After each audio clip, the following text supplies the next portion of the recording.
அஸ்ஸலாமு அலைக்கும். வணக்கம். ஆய்பவன் தொழில்வாண்மையாளர் மற்றும் சிவில் அமைப்புகளின் ஒன்றியம் எங்களது பிரதேசத்தில் செயல்படுகின்ற பதிவு செய்யப்பட்ட அமைப்புகளின் ஒரு கூட்டு நிறுவனம். நாங்கள் முஸ்லீம் சமூக பரப்பிலே முஸ்லீம் மக்களின் உரிமைகளை உறுதிப்படுத்தும் வகையிலும் முஸ்லீம்கள் எதிர்நோக்குகின்ற பல்வேறு பிரச்சினைகள் மற்றும் ஏனைய சமூகங்களோடு சமாதானம், சகவாழ்வு, நல்லிணக்கம் என்ற அடிப்படை அம்சங்களை மையமாக கொண்டு ஒரு சிவில் அமைப்பாக இயங்கி வருகிறோம். வேறுபட்ட அரசியல் கட்சிகளை தொடர்புபட்டவர்களாக இருந்தபோதும் மனித உரிமைகள், சமூக உரிமைகள், சமூக நல்லிணக்கம் என்ற அடிப்படையிலே ஒரு பொதுத்தளத்திலே ஒன்றாக வேலை செய்கிறோம். தற்போதைய காலம் இலங்கையிலே ஜனாதிபதி தேர்தல் அறிவிக்கப்பட்டிருக்கின்ற ஒரு முக்கியமான காலம். செப்டம்பர் மாதம் 21ஆம் தேதி நடைபெறவுள்ள ஜனாதிபதி தேர்தலில் பிரதானமாக போட்டியிடுகின்ற வேட்பாளர்கள், ஜனாதிபதியாக வரக்கூடியவர்கள் என்று எதிர்பார்க்கப்படுகின்ற வேட்பாளர்களின் கவனத்துக்கு முஸ்லீம் கிழக்கு மாகாண முஸ்லீம் மக்கள் சார்பான பிரச்சினைகளை முன்வைப்பதும், மிக நீண்ட காலமாக முஸ்லீம் சமூக பரப்பிலே முஸ்லீம் அரசியல் கட்சிகளாக செயல்படுகின்ற முஸ்லீம் அரசியல் கட்சி தலைவர்கள், பாராளுமன்ற உறுப்பினர்களுக்கு முஸ்லீம் உரிமைகளை பெற்றுக் கொடுப்பதற்கான ஒரு சமூக மட்ட அழுத்தத்தை கொடுக்கும் நோக்கிலும் இந்த பத்திரிகையாளர் மாநாடை நாங்கள் ஏற்பாடு செய்திருக்கிறோம். இப்பொழுது நான் விடயத்துக்கு வருகின்றேன். தற்போதைய ஜனாதிபதி வேட்பாளர்கள், குறிப்பாக மேதகு ஜனாதிபதி ரணில் விக்ரமசிங்க வடமாகாணத்துக்கு சென்று அவர் போலீஸ் அதிகாரமற்ற 13ஆம் திருத்தத்தை அமுல்படுத்துவதாக கூறியிருக்கிறார். கடந்த 1ஆம் தேதி தமிழரசு கட்சியின் தலைவர் மாவை சேனாதிராஜாவுடைய வீட்டுக்கு சென்று 13ஆம் திருத்தத்திலே முன்னேற்றகரமான அமுல்படுத்தப்பட உள்ள விடயங்கள் தொடர்பில் கலந்துரையாடி இருக்கிறார். அதேபோது மற்றொரு வேட்பாளராக இருக்கிற சஜித் பிரேமதாசா அவர்கள் 13ஆம் திருத்தத்தை முழுமையாக அமுல்படுத்துவதாக கூறியிருக்கிறார். தேசிய மக்கள் சக்தியின் வேட்பாளராக போட்டியிடுகின்ற அனுரகுமார திசாநாயக்க 13ஆம் திருத்தம் ஒரு முழுமையான தீர்வாக இல்லாவிட்டாலும் நாட்டுக்கான ஒரு அரசியல் யாப்பை முழுமையாக வரைவதற்கு இடைக்காலத்திலே 13ஆம் திருத்தத்தை அமுல்படுத்த இருப்பதாக சொல்லியிருக்கிறார். இங்கே 13ஆம் திருத்தம், அதாவது இலங்கை இந்திய ஒப்பந்தம் 1987ஆம் ஆண்டு உருவாக்கப்பட்ட போது அதனூடாக 13ஆம் திருத்தம் யாப்பிலே உள்வாங்கப்பட்டது. இந்த 13ஆம் திருத்தம் உருவாக்கப்பட்ட போது முஸ்லீம் சமூகம் ஒரு சிறிய அளவுக்கு கூட கணக்கெடுக்கப்படவில்லை. அப்போதே ஜனாதிபதியாக இருந்த ஜேஆரிடம் போய் பதுதீன் மஹமூத் மற்றும் ஏசி சமீத் போன்ற தலைவர்கள் இது தொடர்பாக விசாரித்த போது அதை பற்றி அவர் எந்த பொருத்தமான பதிலையும் சொல்லவில்லை. இப்பொழுது இருக்கிற நடைமுறை, இலங்கையில் இப்பொழுது இருக்கிற நடைமுறை அதிகார பரவலாக்க நடைமுறை. சமஷ்டி போன்ற விடயங்களுக்கு அதிகார பகிர்வு முக்கியமாக இருந்தாலும் ஒற்றையாட்சியிலே அதிகார பரவலாக்கல் முக்கியமானது. அதாவது இப்போது நாங்கள் கடமைகளை பார்க்கின்ற பிரதேச செயலகம், கச்சேரி முறைமை, மாவட்ட செயலகம் போன்ற அதிகார பரவலாக்க நடைமுறைகளின் ஊடாகவே முஸ்லீம் சமூகம் கிழக்கு மாகாணத்திலே பல்வேறு அடக்குமுறைகளுக்கும் உரிமை மீறலுக்கும் முகம் கொடுக்குகிறது.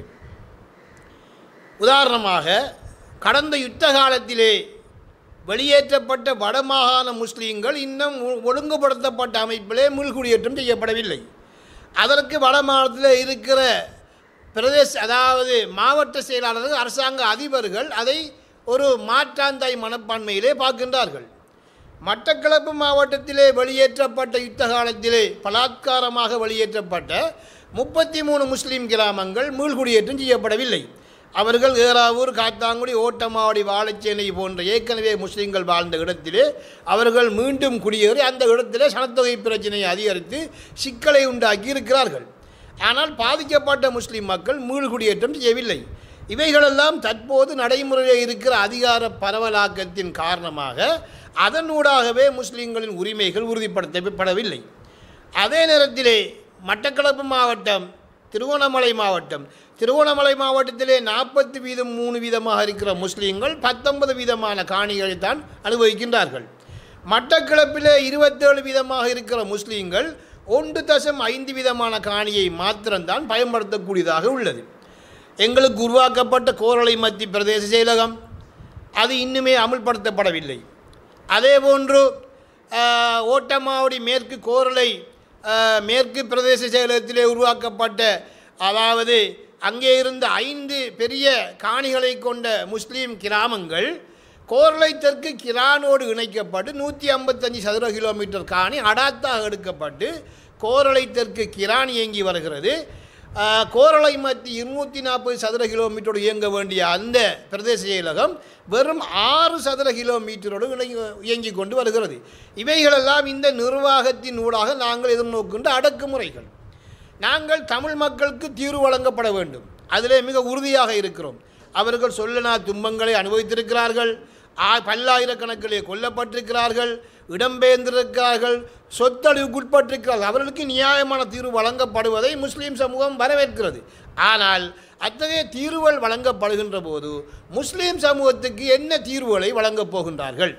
நான் ஏற்கனவே சொன்ன 13ஆம் திருத்தம் வருகின்ற போது முஸ்லீம் சமூகம் கணக்கெடுக்கப்படவில்லை. இப்போது இருக்கிற அதிகார பரவலாக்க நடைமுறைகளின் போது முஸ்லீம்கள் மிக மோசமாக பாதிக்கப்பட்டு கொண்டிருக்கிறார்கள்.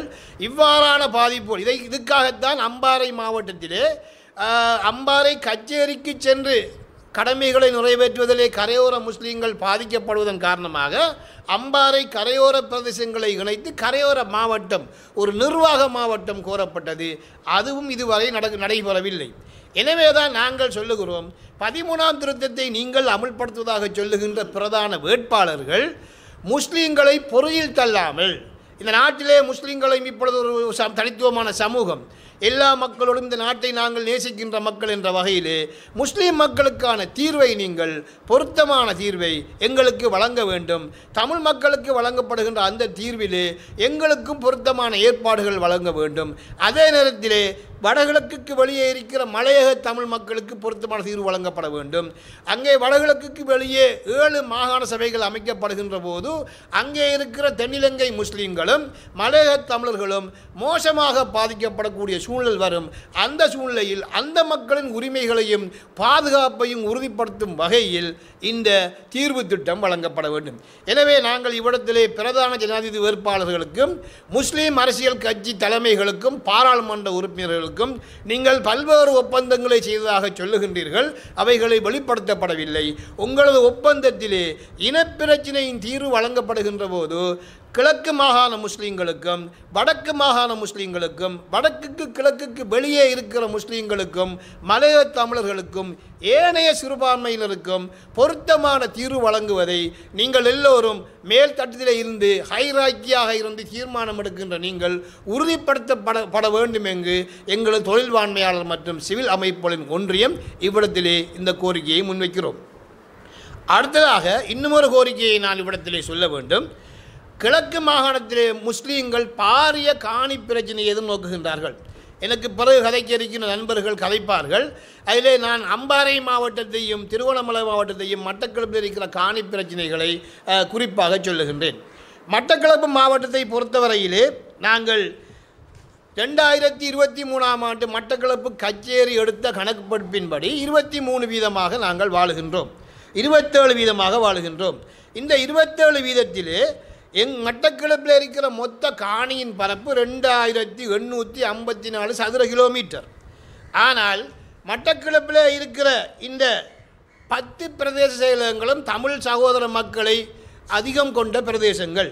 அந்த பிரதேசங்களிலே காணி பகிர்வு 2808 சதுர கிலோமீட்டர் வழங்கப்பட்டிருக்கிறது. ஆனால் 4 பிரதேச செயலகங்களிலே வசிக்கின்ற முஸ்லீம் மக்கள் 1,85,000க்கு மேலே வாழுகின்றார்கள். அவர்களுக்கு வெறுமனே 46 சதுர கிலோமீட்டர் காணி வழங்கப்பட்டிருக்கிறது. இது மொத்த காணி பரப்பிலே 1.5 வீதம் ஆகும். எங்களது சனத்தொகை வீதாசாரத்துக்கு ஏற்ப மட்டக்களப்பு கச்சேரி எடுத்திருக்கின்ற வீதாசாரத்துக்கு ஏற்ப எங்களதுக்கு 27 வீதமான காணி பரப்புக்கு எங்களுக்கு 670 சதுர கிலோமீட்டர் 770.5 சதுர கிலோமீட்டர் எங்களுக்கு மொத்தமான காணி கிடைக்க வேண்டும். எனவேதான் பிரதான ஜனாதிபதி வேட்பாளர்களுக்கும் முஸ்லீம் அரசியல் தலைவர்களுக்கும் எங்களது காணி உரிமையை உறுதிப்படுத்துமாறு கேட்டுக்கொள்கிறோம். அதேபோன்று திருகோணமலை மாவட்டத்தை எடுத்துக்கொண்டால் திருகோணமலை மாவட்டத்திலே அங்கே முஸ்லீம்கள் திருகோணமலை மாவட்டத்திலும் அம்பாறையிலும் முஸ்லீம் தமிழ் மக்கள் 2 சமூகமும் அரசாங்கத்தின் அதிகார கட்டமைப்பால் பாதிக்கப்படுகின்றார்கள். வன வனஜீவராசிகள் திணைக்களம், தொல்பொருளியல் திணைக்களம், இராணுவ முகாம்கள் என்று சொல்லி சிறுபான்மை தமிழ் முஸ்லீம் மக்களின் காணிகள் அபகரிக்கப்படுகின்றன. கருமலையூற்று இலங்கையிலேயே மிக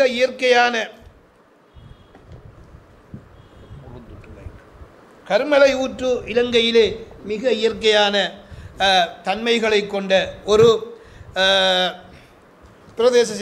பிரதேசம்.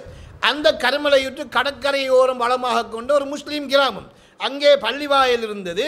அந்த பள்ளிவாயில் இருப்பதற்கிற காணி ஒரு முஸ்லீம் தனியாருக்கு சொந்தமான காணி.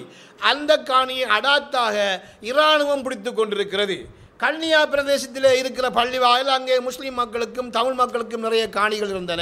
அந்த காணிகளை சிங்கள பிரதேசியவாதம் தொல்பொருள் என்ற அடையாளத்துக்கூடாக பிடித்து வைத்திருக்கிறது. இவ்வாறு திருகோணமலையிலே பல பிரதேசங்கள் அடையாளப்படுத்தப்பட்டிருக்கின்றன. இவ்வாறு தொல்பொருள் திணைக்களம் என்ற அடிப்படையில் முஸ்லீம் காணிகள் பறிக்கப்படுகின்றன.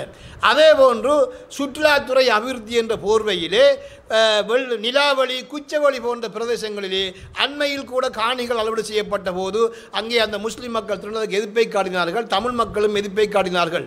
அதே இவ்வாறான அரச காணி என்று வர்த்தமானி அறிவித்தலை விடுவித்து முஸ்லீம்களுடைய தமிழ் மக்களுடைய காணிகளை அரசாங்க சிங்கள பெருந்தேசியவாதம் அதை அடாத்தாக பிடிக்கின்றார்கள். அது மாத்திரமல்லாமல் அங்கே இயற்கையாக குடியிருக்கிற பகுதிகளிலே திடீரென அரசாங்க வர்த்தமானி அறிவித்தலை விடுத்து அவர்கள் அரசகாணி என்று அதை அடையாளப்படுத்தி அதை அபகரிக்கின்றார்கள்.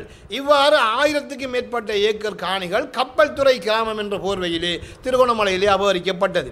அதேபோன்று அம்பாறை மாவட்டத்திலே இதே மாதிரியான பிரச்சினைகள், பொன்னன்மொழி பிரச்சினை, தீவகாவி பிரச்சினை, அஸ்ரப் நகர் பிரச்சினை, வட்டமடி பிரச்சினை, கரங்காவட்டை பிரச்சினை என்று சொல்லி பல்வேறு பிரதேசங்கள், லகுகல பிரச்சினை என்று பல்வேறு பிரதேசங்களிலே முஸ்லீம்களின் காணிகள் அபகரிக்கப்பட்டிருக்கின்றன. அதேபோன்று கல்லோயா திட்டம் அமல்படுத்தப்படுகின்ற போது முஸ்லீம்களின் காணிகளை பறித்துவிட்டு மாற்று காணி வழங்குவதாக கூறிய அப்போதைய அரசாங்கம் இன்று வரை அந்த மக்களுக்கு காணிகளை வழங்கவில்லை. கரும்புச்சை தொழில்வாண்மையாளர்கள் மற்றும் சிவில் அமைப்புகளின் ஒன்றியத்தின் உபதலைவராக செயற்பட்டு கொண்டிருக்கின்றேன். நான் இங்கு எங்களது தலைவர் அவர்கள் முன்வைத்த சில விடயங்களை புள்ளி விவர ரீதியாக இந்த இடத்திலே கூறுவது பொருத்தமாக இருக்கும் என கருதுகின்றேன். உங்களுக்கு தெரியும், கிழக்கு மாகாணம் மொத்தமாக 9996 சதுர கிலோமீட்டரை கொண்ட 19,37,596 பேர் வாழுகின்ற ஒரு பிரதேசமாக காணப்படுகின்றது. இதிலே கணிசமான பங்களிப்பினை 3 சமூகத்தினரும் செய்து கொண்டிருக்கின்றனர்.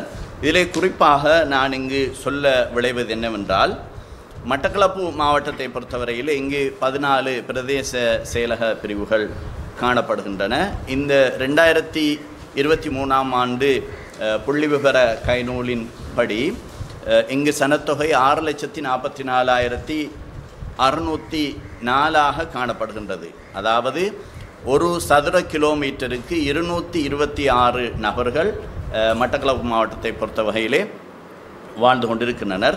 அதில் ஏறாவூர் நகரம் மிகவும் அடர்த்தி கூடிய பிரதேசமாக கணிக்கப்படுகின்றது. அதே நேரம் கோரளைப்பத்து சவுத் என்கின்ற கிரான் பிரதேச செயலகம் ஐதான சனத்தொகை மிகவும் செறிவற்ற பிரதேசமாக அடையாளப்படுத்தப்பட்டிருக்கின்றது. உங்களுக்கு தெரியும், மட்டக்களப்பு மாவட்டம் மொத்தமாக 2854 சதுர கிலோமீட்டர்களை கொண்ட ஒரு மாவட்டமாகும்.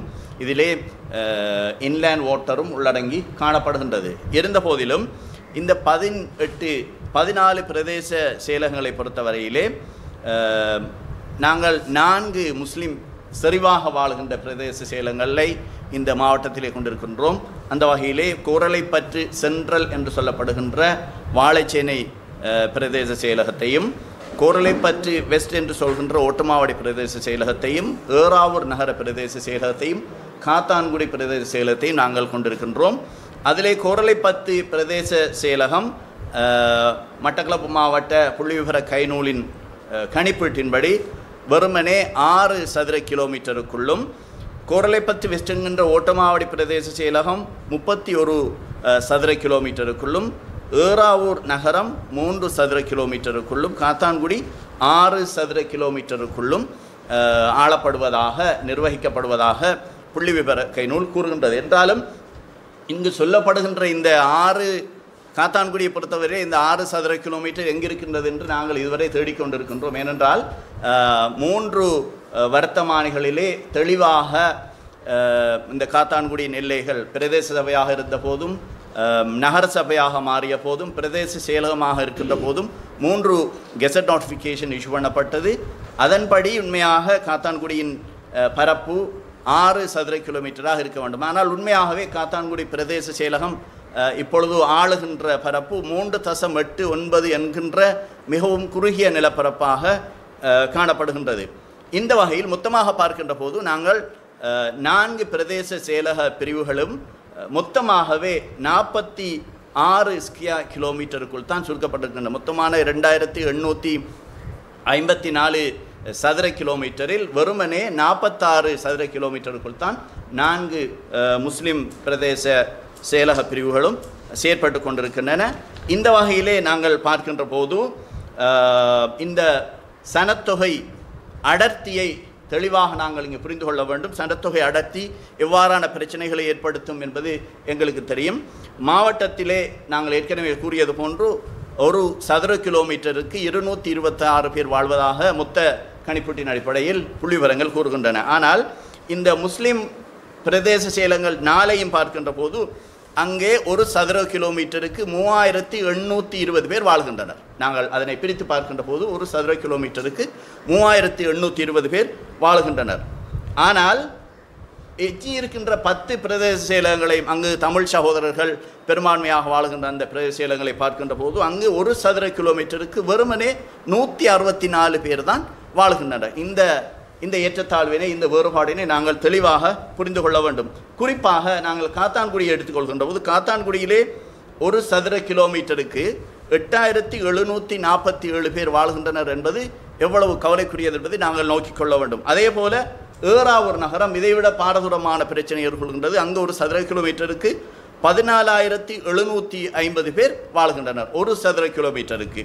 அவ்வாறே வாழைச்சேனை என்கின்ற கேபிசியை பொறுத்தவரையிலே 5854 பேரும், ஓட்டமாவடி கேபிடபிள்யூவை பொறுத்தவரையிலே 923 பேரும் வாழ்கின்றனர்.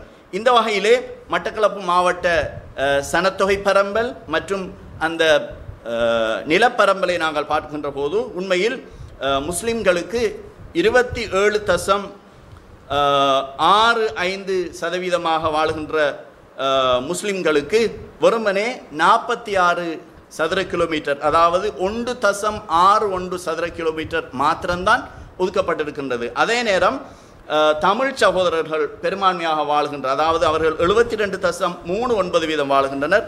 அவர்களுக்காக 2808 ஸ்கொயர் கிலோமீட்டர், அதாவது மொத்த மாவட்டத்தின் மொத்த நிலப்பரப்பிலே 98.38% தமிழ் சகோதரர்களுக்காக வழங்கப்பட்டுள்ளது என்பதை இந்த இடத்திலே நான் கூறிக்கொள்ள விரும்புகிறேன். ஆனால் உண்மையில் நாங்கள் குறைந்தது இந்த பங்கீடு ஒரு நியாயமான முறையில் அமைகின்ற போது முஸ்லிம் பிரதேசங்கள் 4க்கும் குறைந்தது 770.5 ஸ்கொயர் கிலோமீட்டர் நிலம் வழங்கப்பட வேண்டும் என்பதை இந்த இடத்திலே நான் கூறிக்கொள்ள விரும்புகின்றேன். உங்களுக்கு தெரியும், 1999 6 3ஆம் தேதி பொது நிர்வாக உள்நாட்டல்கள் அமைச்சினால் DLVAA பொன்னம்பலன என்கின்ற ஒரு அறிஞரின் தலைமையிலே ஒரு கமிஷன் உருவாக்கப்பட்டது. எல்லை நிர்ணய ஆணைக்குழு உருவாக்கப்பட்டது. அவரோடு சேர்த்து இன்னும் 10 எக்ஸ்பர்ட்ஸ் இந்த குழுவிலே உள்வாங்கப்பட்டிருந்தனர். இந்த குழு ஒரு அறிக்கையை சமர்ப்பித்தது. அந்த அறிக்கையின்படி கொழும்பு, களுத்துறை, ஹம்பாந்தோட்ட, மட்டக்களப்பு, அம்பாறை மற்றும் பதுள மாவட்டங்களிலே 8 பிரதேச செயலகங்கள் உருவாக்கப்பட வேண்டும் என்று அவர்கள் தமது பரிந்துரையை செய்திருந்தனர். இந்த பரிந்துரைக்கு 13/7/2000 ஆண்டு AMP 001355 என்ற இலக்கமுடைய கேபினட் அப்ரூவலும் வழங்கப்பட்டிருந்தது. ஆனால் இந்த கேபினட் அப்ரூவலை யார் அமுல்படுத்துகிறார்கள் என்பதுதான் இங்கு கேள்வியாக இருக்கின்றது. அந்த வகையிலே மட்டக்களப்பு மாவட்டத்துக்கென 2 பிரதேச செயலகங்களும் அம்பாறை மாவட்டத்துக்கான 2 பிரதேச செயலகங்களும் ரெக்கமெண்ட் பண்ணப்பட்டிருந்தன, சிபார்சு செய்யப்பட்டிருந்தன. மட்டக்களப்பு மாவட்டத்திலே கோரளைப்பற்று சவுத் என்கின்ற கிரான் பிரதேச செயலகமும் கோரளைப்பற்று சென்ட்ரல் என்கின்ற வாழைச்சேனை பிரதேச செயலகமும் இந்த ரெக்கமெண்டேஷனின் அடிப்படையில் 25/5/2002 தேதி முதல் இன்றைக்கு சுமார் 22 வருடங்களுக்கு முன் செயற்பட ஆரம்பித்தன. ஆனால் கவலைக்குரிய விடயம் என்னவென்றால், இந்த கோரளைப்பற்று சென்ட்ரல் பிரதேச செயலகத்திற்கு அந்த பன்னம்பலன ஆணைக்குழு 240 சதுர கிலோமீட்டர் நிலத்தினையும் 11 கிராம சேவையாளர் பிரிவினையும் ஒதுக்கீடு செய்திருந்தது, சிபார்சு செய்திருந்தது. அதே நேரம் KPS என்கின்ற கிரான் பிரதேச செயலகத்திற்கு 686 சதுர கிலோமீட்டரையும் 18 கிராம சேவையாளர் பிரிவுகளையும் சிபார்சு செய்திருந்தது. ஆனால் இதிலே தொடராக வந்த இந்த மாவட்ட நிர்வாகங்கள் இந்த விடயத்தை சரியாக அமுல்படுத்தவில்லை. அதன் விளைவாக இந்த KPCயின் உருவாக்கத்திலே கோரளைப்பற்று என்கின்ற வாழைச்சேனை பிரதேச செயலகமும் கோரளைப்பற்று வடக்கு என்கின்ற கோரளைப்பற்று மேற்கு என்கின்ற பிரதேச செயலகமும் கோரளைப்பற்று வடக்கு என்கின்ற பிரதேச செயலகத்திலும் இருந்துதான் இந்த கோரளைப்பற்று சென்ட்ரல் என்கின்ற பிரதேச செயலகம் உருவாக்கப்பட்டது. இந்த நிலையிலே இந்த 2 பிரதேச செயலகங்களும் இற்றை வரை இந்த நிமிடம் வரை வர்த்தமானி அறிவித்தல் மூடாக உறுதிப்படுத்தப்படவில்லை என்றாலும் இந்த மாவட்ட நிர்வாகம் 686 சதுர கிலோமீட்டர்களை KPS என்கின்ற கிரான் நிர்வகிப்பதற்கு அனுமதி வழங்கியிருக்கின்ற அதேவேளை வெறுமனே 7.78 ஸ்கொயர் கிலோமீட்டர் நிலத்தை மாத்திரம்தான் KPC என்கின்ற கோரளைப்பற்று சென்ட்ரல் பிரதேச செயலகம் ஆளுவதற்கு அல்லது அதிகாரம் செலுத்துவதற்கு அனுமதி அளித்திருக்கின்றது என்பது கவலைக்குரிய விஷயமாகும். சுமார் 22 வருடங்கள் கடந்து விட்டன. எத்தனையோ அரசாங்க அதிபர்கள் வந்து சென்று விட்டனர். சுமார் 9 அரசாங்க அதிபர்கள் இதன் பின் வந்து சென்று விட்டனர். ஏற்கனவே யுத்த காலத்தில் அவர்கள் சொன்ன நியாயங்கள் நியாயமாக இருக்கலாம் என்றாலும் யுத்தம் முடிந்த பின்னாவது இந்த பிரதேச செயலகங்களுக்குரிய நிலங்கள் சேவை செய்யப்பட்டு ஒதுக்கீடு செய்யப்படவில்லை என்பது இங்கு கவலைக்குரிய விஷயமாகும். அதோடு மாத்திரமல்லாமல் கோரளைப்பற்று சவுத் என்கின்ற கிரான் பிரதேச செயலகம் உருவாக்கத்திற்காக கோரளைப்பற்று வெஸ்ட் ஓட்டமாவடி பிரதேச செயலகத்திலிருந்து 155 சதுர கிலோமீட்டர்கள் அந்த பன்னம்பலம் ஆணைக்குழுவின் ரெக்கமெண்டேஷனின் அடிப்படையிலே உள்வாங்கப்பட்டன. அந்த நிலங்களும் இந்த கோரளைப்பற்று வெஸ்ட் பிரதேச செயலகத்துக்கு ஒப்படைக்கப்பட வேண்டும், மீளம் ஒப்படைக்கப்பட்டு கோரளைப்பற்று வெஸ்டின் கீழ் அது ஆளப்பட வேண்டும் என்றும் நாங்கள் இந்த எமது அமைப்பினூடாக கோரிக்கை விடுக்கின்றோம். அவ்வாறு தான் ஏறாவூர் நகர பிரதேச செயலகத்தை பொறுத்த வகையிலே யுத்த காலத்தின் போது ஏறாவூர் 4, ஏறாவூர் 5 மற்றும் எல்லை நகர் போன்ற பிரதேசங்கள் ஏறாவூர் பற்று பிரதேச செயலகத்தின் கீழ் இணைக்கப்பட்டன, தற்காலிகமாக இணைக்கப்பட்டன அந்த அன்றிருந்த சூழலை கவனத்தில் கொண்டு. அதே போல மிச்நகர், மீராகணி, ஐயன்கணி போன்ற பிரதேசங்களும் ஏறாவூர் பற்று பிரதேச செயலகத்தின் கீழ் தான் இன்னும் செய்யப்படுகின்றன. இந்த குறிப்பிட்ட கிராம உத்தியோகத்தர் பிரிவுகளும் ஏறாவூர் நகர பிரதேச செயலகத்தின் கீழ் கொண்டு வரப்பட வேண்டும் என்பதும் எமது ஒரு கோரிக்கையாக இருக்கின்றது. உங்களுக்கு தெரியும், பொதுவாகவே இந்த நிலப்பிரச்சனை காரணமாக பல்வேறுபட்ட பிரச்சனைகளை இங்குள்ள மட்டக்களப்பு மாவட்ட மக்கள் எதிர்கொள்கின்றனர். அவ்வாறான விடயங்களை எங்களது பொருளாளர் சகோதரர் ஆதலபே அவர்கள் உங்களுக்கு விவரிப்பார்கள். பிரிவு காத்தாங்குடி பிரதேச சபை, அதாவது காத்தாங்குடிக்காக எனது பெயர் ஆதம் லெப்பே. நான் தொழில் வாழ்மையாளர் சிவில் அமைப்புகள் ஒன்றியத்தின் பொருளாளராக உள்ளேன். காத்தாங்குடிக்கான உள்ளூராட்சி மன்ற அமைப்பானது 1987ஆம் ஆண்டு வர்த்தமானி மூலம் அறிவித்தல் விடுக்கப்பட்டு காத்தாங்குடிக்கான பிரதேச சபை தோற்றுவிக்கப்பட்டுள்ளது. அதாவது முன்னாள் ஜனாதிபதி கௌரவ மறைந்த ஆர் பிரேமதாஸ் அவர்கள் காலத்தில் இலங்கையில் கொண்டு வரப்பட்ட உள்ளூராட்சி சட்ட சீர்திருத்தத்தின் அடிப்படையில் உள்ளூராட்சி மன்றங்கள் 3 வகையாக உருவாக்கப்பட்டது. ஒன்று பிரதேச சபை, அடுத்தது நகர சபை, அதுக்கு அடுத்தது மாநகர சபை. அந்த அடிப்படையில் 1987ஆம் ஆண்டு காத்தாங்குடிக்கான முதலாவது பிரதேச சபை உருவாக்கப்பட்டது. அதற்கான வர்த்தமானி அறிவித்தலும் 1987ஆம் ஆண்டில் தெளிவாக வெளியிடப்பட்டது. அதன் பின்னர் 1992ஆம் ஆண்டு 1/1/2092 புதிய பிரதேச அதிகார பரவலாக்கலின் கீழ் ஏற்கனவே முபின் சார் குறிப்பிட்டதன் போன்று மக்கள் காலடியில் நிர்வாகத்தை கொண்டு செல்ல வேண்டும் நோக்கத்தில் பிரேமதாஸ் அவர்களினாலேயே பிரதேச செயலக சட்டம் கொண்டு வரப்பட்டு பிரதேச செயலகம் ஸ்தாபிக்கப்பட்டது. மட்டக்களப்பு மாவட்டத்தில் அப்போது ஸ்தாபிக்கப்பட்ட முதல்கட்ட பிரதேச செயலகங்களுள் காத்தாங்குடியும் ஒன்றாக இருந்தது. 1992ஆம் ஆண்டு தொடக்கம் செயற்பாட்டுக்கு வந்தது. அதற்கான வர்த்தமானி அறிவித்தல் 1997ஆம் ஆண்டு வெளியிடப்பட்டது. அதனை அடுத்து ஏற்கனவே காத்தாங்குடியில் இயங்கிக் கொண்டிருந்த உள்ளாட்சி மன்றமாக இயங்கிக் கொண்டிருந்த காத்தாங்குடி பிரதேச சபை தரம் உயர்த்தப்பட்டு அது நகர சபையாக்கப்பட்டது. அதற்கான வர்த்தமானி அறிவித்தல் 1998ஆம் ஆண்டில் வெளியிடப்பட்டது. இவ்வாறு காத்தாங்குடியின் உள்ளூராட்சி நிர்வாகம் மற்றது பிரதேச செயலக நிர்வாகம் ஆகியவற்றுக்கு மொத்தமாக 3 வர்த்தமானிகள் இதுவரை வெளியிடப்பட்டுள்ளது. இந்த 3 வர்த்தமானிகளும் ஒரே வகையான எல்லைகளையே குறித்து நிற்கின்றது. எந்த ஒரு சிறிய மாற்றமும் இல்லாமல் அந்த 3 வர்த்தமானிகளையும் மிக தெளிவாக குறிப்பிடப்பட்டுள்ளது 3 எல்லைகளும். இப்போ காத்தாங்குடியை எடுத்துக்கொண்டால் காத்தாங்குடியின் வடபுறத்தில் மட்டக்களப்பு மாநகர சபை உள்ளூராட்சி நிர்வாகமாகவும் பிரதேச செயலகமாக மட்டக்களப்பு மண்முனை வடக்கு பிரதேச செயலகம் செயற்படுகின்றது. அதே போன்று காத்தாங்குடியின் தெற்கு எல்லையை நாம் நோக்குகின்ற போது உள்ளூராட்சி நிர்வாகம் ஆரையம்பதி பிரதேச சபை பிரதேச செயலகமாக ஆரையம்பதி பிரதேச செயலகம் காணப்படுகின்றது. உங்கள் அனைவருக்கும் தெரியும். இந்த வர்த்தமானி அறிவித்தலில் முக்கியமாக நாம் கவனத்தில் கொள்ள வேண்டிய முக்கியமான விடயம் காத்தாங்குடிக்கான வர்த்தமானி அறிவித்தலில் மட்டும்தான் 4 பக்கங்களும் குறிப்பிடப்பட்டுள்ளது. அதாவது கிழக்கு பகுதியில் கடலின் நீளம், அதே போன்று மேற்கு பகுதியில் உள்ள ஆத்தங்கரை ஓரமான நீளம், அதே போன்று வடபுறம் அதாவது மண்முனை வடக்கு பிரதேச செயலகம் அல்லது மாநகர சபை இவ்வாறு எல்லையே வரும் என்று அந்த அளவு திட்டங்கள் கூறப்பட்டுள்ளது. அதே போன்று தென்புறத்தில் உள்ள ஆரம்பதியுடனான எல்லை இவ்வாறு வர வேண்டும் என்று தெளிவாக கூறப்பட்டுள்ளது.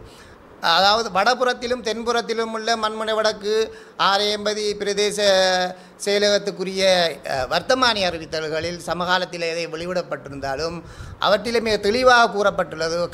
மண்முனை வடக்கின் தெற்கு எல்லையானது காத்தாங்குடி பிரதேச செயலகத்தின் வடக்கு எல்லையாக காணப்படும் என்று ஒரே வசனத்தில் தான் கூறப்பட்டுள்ளது. அவர்களது எல்லை எவ்வாறு வரும் என்று இங்கும் தெளிவாக கூறப்படவில்லை. ஆகவே காத்தாங்குடியின் எல்லையைத்தான் இங்கு நாம் அடையாளப்படுத்த வேண்டும்.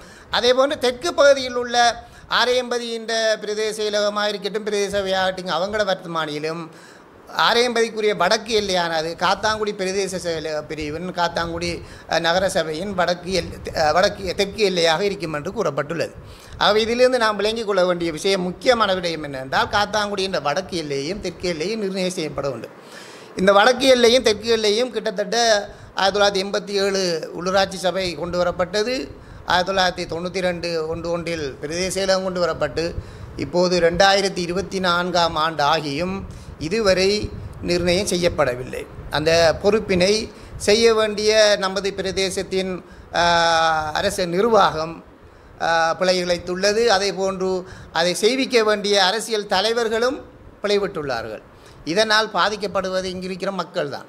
இந்த பிரதேசங்களின் எல்லைகளில் வாழுகின்ற மக்கள் பல்வேறு அபிவிருத்தி ரீதியான அதே போன்று நிர்வாக ரீதியான பல்வேறு குறைபாடுகளை பல்வேறு அழுத்தங்களை பல்வேறு இன்னல்களை எதிர்கொள்கின்றார்கள்.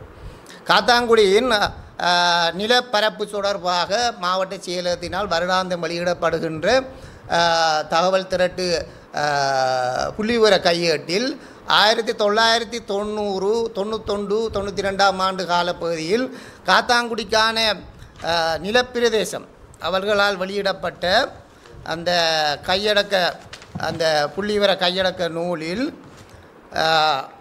குறிப்பிடப்பட்டுள்ளது 10.687 சதுர கிலோமீட்டர் பரப்பளவு என்று காத்தாங்குடிக்கான பரப்பளவு. இது மாவட்ட செயலகம் வெளியிட்டது. காத்தாங்குடியில் உள்ள பிரதேச சபையோ அல்லது காத்தாங்குடி பிரதேச செயலகம் வெளியிட்டதல்ல. மாவட்ட செயலகம் வெளியிட்ட புள்ளிவிவர கையேட்டில் அவரது கைப்புத்தகத்தில் 10.68 என குறிப்பிட்டுள்ளார்கள். பிறகு அதனை ஆராய்ந்து செய்கின்ற போது பின்பற்ற காலங்களில் அந்த பரப்பு சிறிது சிறிதாக குறைந்து வந்துள்ளது. 2015ஆம் ஆண்டில் வெளியிடப்பட்ட புள்ளிவிவர கையேட்டில் 6.6 சதுர கிலோமீட்டர் காத்தாங்குடி பிரதேச செயலக பிரிவு காத்தாங்குடி நகர சபைக்கான காணி பரப்பளவு எல்லை 6.6ஆக குறைந்துள்ளது. இது எவ்வாறு குறைந்தது என்றதுக்கான ஒரு கேள்வி எல்லோர் மனதிலும் எழும். இது உங்களுக்கும் எழும், எனக்கும் எழும், எல்லோருக்கும் எழும். இது எவ்வாறு குறைவது? மாவட்ட செயலகமே அரசாங்க அதிபர் காரியாலயமே வெளியிட்டுள்ளது 10.68 என்று. பிறகு அது குறைந்து வந்து திரும்ப கூடியிருக்கு. திரும்ப கூடித்தான் 2015ஆம் ஆண்டு 6.6ஆக அது வெளியிடப்பட்டுள்ளது. அரசாங்கத்தால் வெளியிடப்படுகின்ற ஒரு முக்கியமான ஒரு ஆவணம். அந்த ஆவணத்திலேயே இவ்வாறான குறைபாடுகள் அல்லது திட்டமிட்ட செயல்கள் காணப்படுகின்றது. இருந்தபோது தற்போது இருக்கின்ற காத்தாங்குடியின் உண்மையான பரப்பளவு, காத்தாங்குடி பிரதேச செயலகம் நிர்வாகம் செய்கின்ற உண்மையான பரப்பளவு கிட்டத்தட்ட சுமார் 4 சதுர கிலோமீட்டர் தான். 6.6 சதுர கிலோமீட்டராக குறிப்பிடப்பட்டிருந்தாலும் அது செய்யவில்லை. இருந்தபோதும் காத்தாங்குடி நகர சபையானது சுமார் 6 சதுர கிலோமீட்டர் பரப்பளவை நிர்வாகம் செய்கின்றது. அவர்களுக்கு நிர்வாகம் செய்து வருகின்றார்கள். அவர்களது நிர்வாகத்தின் கீழ் ஏற்கனவே காத்தாங்குடிக்குரிய நாம் அந்த வர்த்தமானி அறிவித்தலில் மிக தெளிவாக கடற்கரை நீளம் குறிப்பிடப்பட்டுள்ளது. அது கிழக்குப்புற எல்லை. கிழக்குப்புற எல்லையானது 3.6 கிலோமீட்டர் என மிக தெளிவாக 3 வர்த்தமானியிலும் 3 மொழிகளிலும் குறிப்பிடப்பட்டுள்ளது. ஆனால் இப்போது காத்தாங்குடி பிரதேச செயலகம் செய்கின்ற நிர்வாக எல்லைகளை எடுத்துக்கொண்டால் 2.1 அளவிலான ஒரு பரப்பைத்தான் இவர்கள் கடற்கரை பிரதேசத்தை நிர்வாகம் செய்கின்றார்கள். அப்போ 1.5 கிலோமீட்டர் நீளமான கடற்கரை பரப்பு நிர்வாகம் செய்யப்படாமல் உள்ளது. மட்டக்களப்பு மாவட்டத்திலே இருக்கின்ற நான் நினைக்கின்ற சுமார் 100க்கும் மேற்பட்ட கிலோமீட்டர் கடற்கரை நீளம் இருந்தாலும் முஸ்லீம்கள் நேரடியாக பயன்படுத்தக்கூடிய முஸ்லீம்களின் ஆட்புல எல்லைக்குள் இருக்கின்ற ஒரே ஒரு கடற்கரை என்றால் இது காத்தாங்குடிக்குரிய கடற்கரை மட்டும்தான் என்று நினைக்கின்றேன். அதோடு சேர்த்து இங்கால பாலமுனையும் உள்ளடங்கும். இதில் அந்த 1.5 என்ற கிலோமீட்டர் எங்கால இருக்கின்றது தொடர்பாக இவர்கள் வேணுமென்றே ஐயத்தை ஏற்படுத்தி வேணுமென்றே அந்த பரப்பை கைவிட்டு இருக்கின்றார்கள். இங்கு நான் ஒன்று ஆதாரமாக உங்களுக்கு குறிப்பிட முடியும். 1871ஆம் ஆண்டில் தான் இலங்கையில் முதலாவது சனத்தொகை புள்ளி விவர கணக்கெடுப்பு மேற்கொள்ளப்பட்டது பிரிட்டிஷார் காலத்தில். அது 10 வருடங்களுக்கு ஒருக்கா 871 81 அப்படி வந்தது. இடைப்பட்ட காலங்கள் சில நடக்க ஆரம்பிக்கும். அந்த காலப்பகுதியில் எடுக்கப்பட்ட புள்ளி விவர கணக்கெடுப்பில் காத்தாங்குடி கிட்டத்தட்ட 11 பிரிவுகளாக பிரிக்கப்பட்டிருந்தது. அந்த 11 பிரிவுகள், அதாவது காத்தாங்குடி 4 குறிச்சிகளாக 1 2 3 4, அதில் வடக்கு தெற்கு என்று 2 வரும். அதுக்கு பிறகு அங்கால வடக்கு தெற்கு மத்திய என்று மொத்தம் 11 பிரிவுகள் குறிப்பிடப்பட்டிருந்தாலும் காத்தாங்குடியின் வட கிழக்கு எல்லையை மையமாக கொண்ட கடலோர பிரதேசமாக இருக்கின்ற பூனச்சுமுனை பிரதேசம் அந்த 1871ஆம் ஆண்டு சனத்தொகை கணக்கெடுப்பில் Kattankudy division number 1 south and Poonochchimunai, அதாவது முதலாங்குறிச்சி தெற்கும் பூனச்சுமுனையும் ஒன்றாகத்தான் காட்டப்பட்டுள்ளது. ஆகவே இதில் மிக தெளிவாக உள்ளது. இந்த அறிக்கையின்படி அதை ஒட்டியதாகத்தான் எல்லா நிர்வாகங்களும் பின்பற்றப்பட்டு வந்திருக்கும். ஆகவே அந்த பூனச்சுமுனை பிரதேசம்தான் காத்தாங்குடியின் வர வேண்டிய 1.5 கிலோமீட்டர் பரப்பளவு. அதை நாங்கள் அளந்து பார்த்தால் கூட தெளிவாக வருகின்றது. சரியாக 1.5 கிலோமீட்டர் பூனச்சுமுனைக்குரிய கடற்பிரதேசம் இங்கே வருகின்றது. அதன் அடிப்படையில் இந்த பிரதேச காணிகளை பெற்றுத்தர வேண்டியது இந்த அரசியல்வாதிகளின் இந்த கட்டாய பொறுப்பாகும். இந்த ஜனாதிபதி தேர்தல் காலத்தில் இது தீர்க்கப்பட்ட பிரச்சினை. இது ஏதோ ஒரு காரணத்தினால் அமுல்படுத்தப்படாமல் இருந்தாலும் தற்போது அதற்கான நடவடிக்கைகளை கட்டாயம் மேற்கொள்ள வேண்டும். காத்தாங்குடிக்கான இந்த கழிவு நீர் முகாமைத்துவ திட்டம் வந்தபோது பூனச்சுமுனை பிரதேசத்தில் 1960ஆம் ஆண்டு காலப்பகுதி நீர் விநியோக வடிகால் அமைப்பு சேவை சுமார் 200 ஏக்கர் காணிகளை சுவீகாரம் செய்து வைத்துள்ளது. அங்கே அந்த வடிகால் அமைப்புக்குரிய அந்த சுத்திகரிப்பு நிலையத்தை அமைக்க சென்ற போது அது வேறு சில அரசியல்வாதிகளால் தடுக்கப்பட்டது. ஏனென்றால் காத்தாங்குடி பிரதேச செயலகத்தை பிரிவுக்குள் அந்த நிர்வாகம் இல்லாததான் அதற்கான காரணம். அந்த நிர்வாகம் இருந்திருந்தால் நிச்சயமாக அந்த திட்டம் அப்போது சில வேளை செயலுறு பெற்றிருக்கலாம். அதுக்கு பிறகு மாற்றுக்காணியை தேடியது போது காலம் ஏற்பட்டது பின்னடைவும் காரணமாகவும் அதுக்குரிய அந்த திட்டங்கள் இல்லாமல் போயிருக்கலாம். ஆகவே இந்த காத்தாங்குடி பிரதேச செயலக பிரிவுரிய நிர்வாகத்தை இது ஒன்றும் புதிய எல்லை நிர்ணயம் செய்ய வேண்டிய எந்த தேவையும் அல்ல. இது ஏற்கனவே தெளிவாக 3 நிலை செய்யப்பட்டுள்ளது.